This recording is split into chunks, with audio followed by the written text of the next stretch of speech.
Hello, dear fans, friends, and subscribers of Cricket Happenings. Big welcome to you on this very special cricket show which is coming.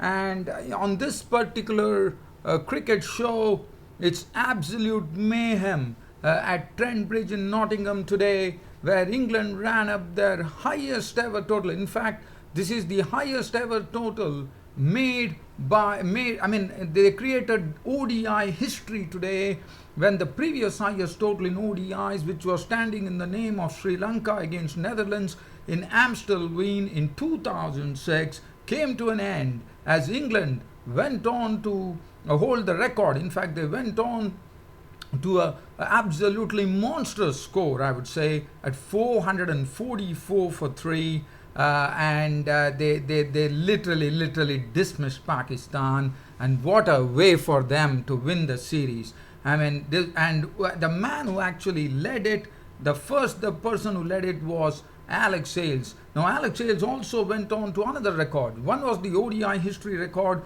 of the highest score by a team in one-day internationals, belongs to England now. And then as you know, Robin Smith was the one who was holding the record for the highest individual score by a batsman. This was against Australia at Edgbaston back in 1993. But today that is obliterated by Alex Hales. Now, Alex Hales, as you know, he has been struggling in this series, and today he really took this Pakistan attack by the scruff of the neck on a very good batting wicket, as Alex Hales raised on to 171 of 122 balls. And now this was the second record which was set by England today by Alex Hales. Now, Alex Hales is the one. So, as you know, Robin Smith made this record in 1993. So it has taken almost 23 years to break that record. Now, Alex Hales will hold the record for making the highest individual score by an English batsman, and it was 171. And the Pakistani bowlers suffered all ends up today. And also after that, there was more to come, as the score was really taken to 444, the highest ever score in ODI history, as this was odis.Butler's turn now to really turn it on, and he turned it in a very big manner. As you know, odis.Butler had scored a 50 of 46 balls, and that was so he had scored over there. But today it was absolutely blitzkrieg stuff from odis.Butler, as odis.Butler absolutely manhandled the Pakistani bowlers, as he thrashed 7 sixes and 7 fours, as he made a 90 not out to take this England score to 444. And in the process, he also got to his fastest 50 of just 22 balls.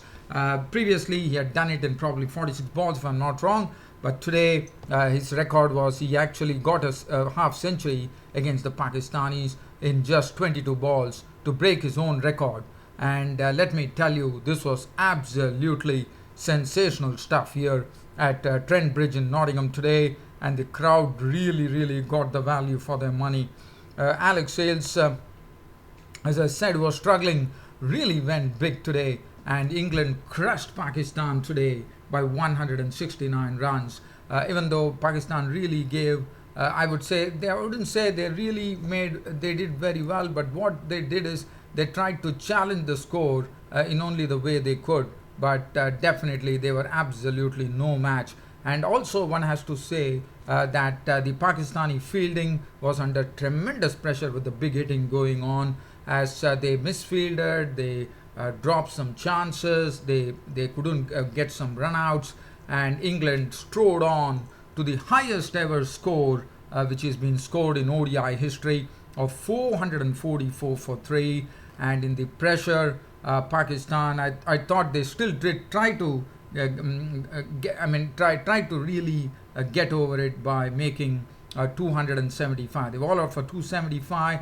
And as far as Pakistan were concerned, it was Shahjeel Khan who really, I would say, almost matched what England batsmen were doing, but only to a certain extent, that he was the highest scorer. He was the joint highest scorer, in fact, with Shahjeel Khan making 58 of just 30 deliveries, 12 fours and 1 6, and in one particular over, he went absolutely I would say, berserk as he hit 4 fours of consecutively of the bowling of Mark Wood. And the joint scorer, Mohammad Amir, went on to a record. The number 11 batsman has never scored a 50 in ODI cricket, and that was a record today, as Mohammad Amir also got 58 runs of 28 dealt 5 fours and 4 sixes, and that was really good to see that Mohammad Amir showed some prowess as an all-rounder. But again, as I said, under the weight of 444, Pakistan could not really withstand the pressure, and they were all out for 275. So that is one match. And the other match that happened, South Africa, New Zealand. Well, South Africa, New Zealand, the writing was definitely on the wall, as South Africa, as I said, this was a very difficult wicket to bat on the 4th day and 5th day, and was absolutely right, as Dale Steyn smoked five Kiwi wickets to actually give them a series win, a 1-0 series win in the two-test series, as the South Africans were, the Kiwis were all for 195, thus a 204-run victory. I'll come to that, but first let's talk about this game. This game is the one which has taken the cake today, no doubt about it, as it was England who actually batted first. England won the toss at Trent Bridge in Nottingham, and this was also Alex Hales' home ground. They lost Jason Roy pretty early as he tried to pull a delivery in Sarfraz Ahmed, taking the catch of Hassan Ali for 15 of 19 balls with 3 fours. But after that, Joe Root came in. He played in his own calm and composed manner, but he was still getting the runs. But at the other side, Alex Hales was really pummeling the ball to all parts of the field. He was hitting, he was flicking well, he was driving well, he was lofting well, and Alex Hales was really getting into his element.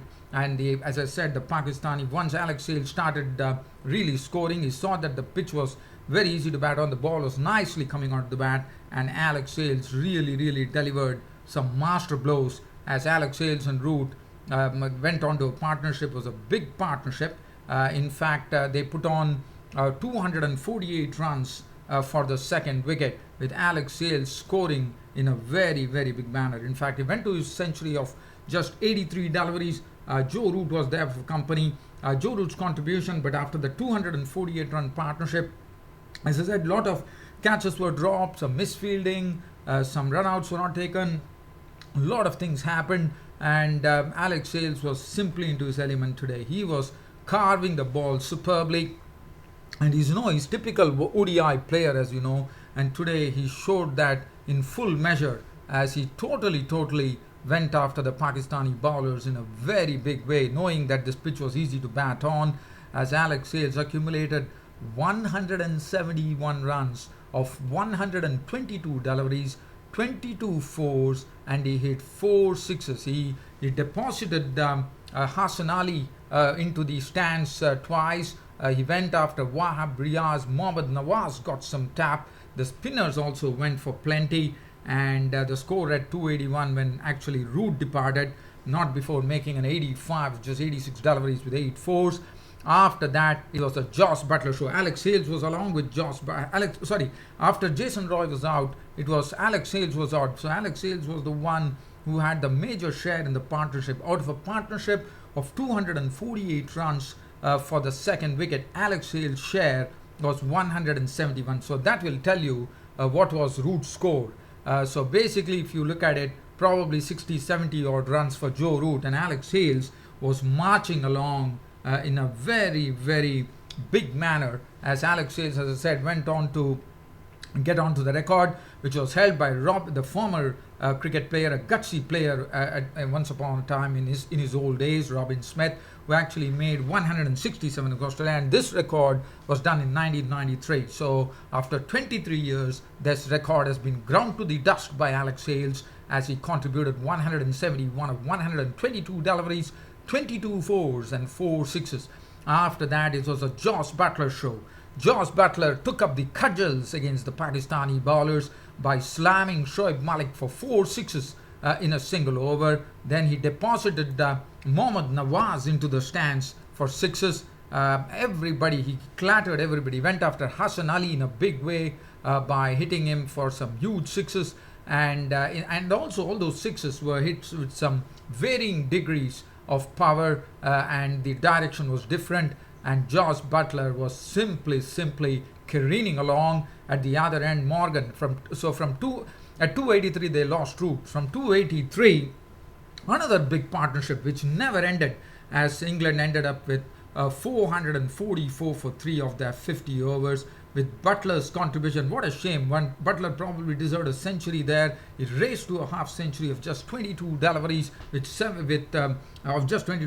bettering his own record. And finally, when this partnership from 283 went to the highest score in ODI history, which was 444 for 3, George Butler was not out on 90 of just 51 deliveries, 7 fours and 7 sixes, carted with extreme power and timing. And Morgan was another one who went on to his 50 of just 24 deliveries to be unbeaten on 57 of just 27 deliveries, 3 fours and 5 sixes, as England clattered Pakistan all across the park on a very good batting wicket to amass 444 for 3 of their 50 overs. The bowling, if you look at it, it does not make any happy reading for Pakistan. Mohammad Amir 10 overs went for 72. Hassan Ali 10 overs carted for 74 runs and 2 wickets. Wahab Riaz got the second highest, he considered the second highest runs in ODI history, as Wahab Riaz leaked 110 runs of his 10 overs. Mohammad Nawaz 10 overs, 1 for 62. Yasir Shah 6 overs for 48. Azhar Ali 1 over for 20. Shoaib Malik 3 overs cost him 44. As far as Pakistan were concerned, it was always going to be difficult, as we know, and Pakistan, other than Shahjeel Khan, who actually contributed 58 by really biffing boundaries and a 6, made 58 of 30 balls with 12 fours and 1 6, but there was not much after. As I said, there was no substantial innings coming from. Sami Islam was out for 8 of 13 deliveries, 1 4. Azhar Ali was a victim of Vokes, actually came in and picked up 3 wickets pretty quickly. Azhar Ali was out for 13 of 14 deliveries with 2 fours. Babar Azam was caught by Morgan at the bowling of Stokes for 9. Sarfraz Ahmed briefly resisted with 38 of 43 deliveries, 5 fours in that.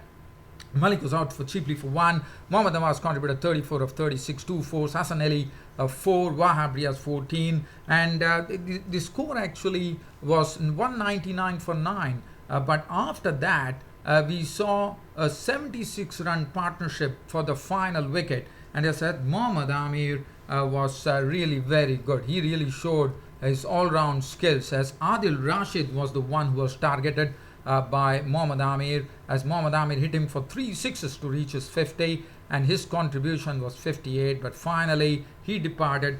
And as I said, there's nobody in the history of ODIs who has actually hit a 50. The number 11 batsman I'm talking about, that was another record, as Mohammad Amir 58 of 28 balls, 5 fours and 4 sixes to no effect, I would say. But anyway, it is good for his records. Yasir Shah was not out on 26 of 32 deliveries, 3 fours, 275 all out. The Pakistanis really felt the pressure too huge for them, and why not? Any team would have felt that. Mark Wood 10 overs, 1 for 75 today, got some severe beating from the Pakistani bat.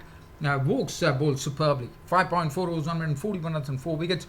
Plunkett at 1 for 30, 1 for 14 for Stokes, Moeen Ali, and they targeted Adil Rashid. Adil Rashid was taken to the cleaners today. 10 overs made in 273.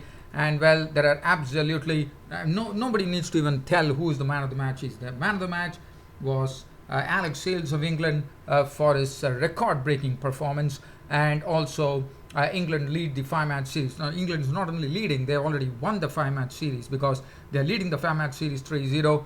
Even if Pakistan led the 5-match series 3-0 with, I think this was the third ODI, so there are 2 more to go, and one has to see what Pakistan can salvage. But what a way for England to actually win the series here against Pakistan. As I said, absolutely record-breaking performance. Now I'm going to just skim through the surface as far as England and South Africa and New Zealand is concerned. As I said, South Africa just batted on and they made 132, and after that they declared the innings closed. So it was very good on the part of du Plessis not to waste any time. He declared the innings closed at 132 for 7, and then started the real problems. New Zealand were absolutely tottering. Dale Steyn really struck big, In fact, Tom Latham was the first to go clean bowled by Steyn of the very first delivery of the second innings, with New Zealand being given a target of from 132, so they have 267. Almost they had to score almost 400 runs to actually win the match. Latham was dismissed for naught by Dale Steyn, clean bowled. Guptill edged into the slips of bowling of Steyn for naught. Williamson top edged the ball of the bowling of Philander for 5, and Ross Taylor was LBW bowled Steyn for naught. And New Zealand was struggling. They were none for 1, 3 for 2, 5 for 3, 7 for 4. And then there was some brief resistance offered by Henry Nicholls and BJ Watling, who stemmed the tide a bit to actually take the score on to 75 with a 68-run partnership, which was good. Henry Nicholls was the only one who was the savior, I would say. He was the one who stood out till the end. He got some support from Watling with 32, but as I said, it was very difficult to bat on this wicket. And Steyn and each and every bowler was looking powerful. Steyn came in, smoked Santner's wicket for 16 with 3 boundaries. Bracewell was sent to the pavilion by Philander for 30 with 3 fours and 2 sixes. Tim Southey, Rabada came in to strike by getting Southey's wicket and Neil Wagner's wicket, and that was it. After that, Henry Nicholls, the score at 195, and that was the time Henry Nicholls, after playing a good hand, I thought, he tried his bit to fight it out at the centre, but one knew the writing was on the wall. But Henry Nicholls' contribution was 76 with 12 fours. At least it will do good to his record as far as his test records are concerned, and this was his second 50 in test cricket. So 195 all out, and a huge win for the South Africans. South Africans by 204 runs. The bowling, Dale Steyn getting on to his 23rd, I think, the 5-wicket haul in Test cricket. He went past Wasim Akram as far as the wickets tally is concerned. 16.2 overs, 4 minutes, 33 runs and 5 wickets. It was a real team effort there from the South Africans. Philander, 14 overs, 4 minutes, 2 for 34, bowled superbly. Rabada came in hard at the end. 13 overs, 2 minutes, 2 for 54. 3 overs, 1 minute, for 5 for Zyle. And Dan Peat got a ball to turn. He was the solitary wicket that he took of BJ Watling, which was an important wicket, I thought. 12 overs, 3 minutes, 1 for 52. And Quinton de Kock of South Africa was named man of the match. And thus the series also ended with South Africa winning the 2-test series 1-0, with the first one being washed out. Well, dear fans, subscribers, hope you all enjoyed this cricket broadcast of mine today. And there's more to come tomorrow on my next cricket happening show, which will be tomorrow. Until then, it's good night from Hoshram Studios. Thank you.